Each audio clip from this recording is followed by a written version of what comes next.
Hello mga guys! Italian food ulit aking share para maiba naman ang reels na makikita natin, hindi naman Pinoy foods. Ito mga kamatis. Ang ginawa ko, tinanggal ang kamatis. Ayan, empty.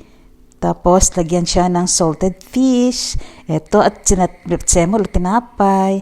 Ayan, empty na ang aking kamatis. Sutuin ng 15 minutes. Ayan, ang fish hugasan ko muna kasi obrang alat.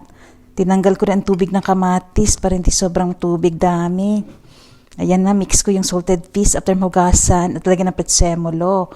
At saka, tinoast ko yung bread, hinalo ko yung bread.